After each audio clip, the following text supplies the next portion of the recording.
how we got to this day today. In the 19th century, American women, who in most cases couldn't inherit property or made half of a man's wage, began organizing and demanding political rights and representation. It was in 1920 that the 19th Amendment was passed and gave all women the right to vote. This became the foundation of democracy, as now all US citizens could vote regardless of gender. Because up to then, states could decide, if women could vote, and women could vote in states only if they own property. And not everyone and every woman owned property or could even own property, and especially if you came as a slave or if you were a descendant of a slave. So you can see that there was also a gap between women themselves. Among the women, there were women who were able to vote because they could own property, and women who couldn't because they couldn't own property. So when the US Constitution allowed all women to vote, then it was in 1971, not far ago, that the US Congress designated August 26 as Women's Equality Day. That's celebrating it every year on August 26. Now, it's been 100 years ago. Women's equality has come a long way, baby, but not far enough. Some communities have done well in how they treat women, and some industries as well, especially the service industry, employs more women than men.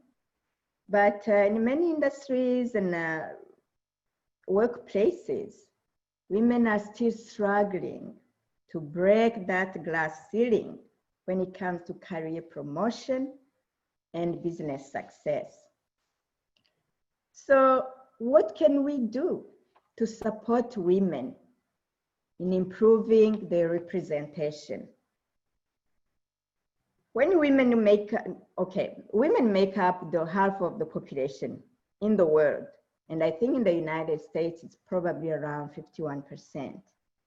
And yet they end up in the bottom of every organization leadership. How do we get out of here? How do we get out of this predicament?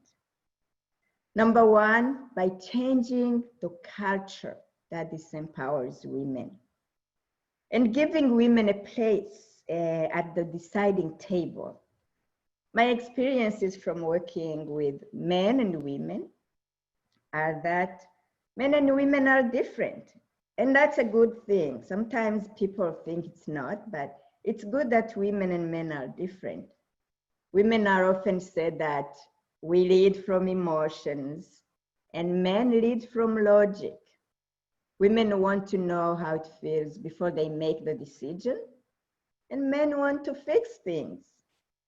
You've probably read the book by John Gray, Men Are From Mars and Women Are From Venus.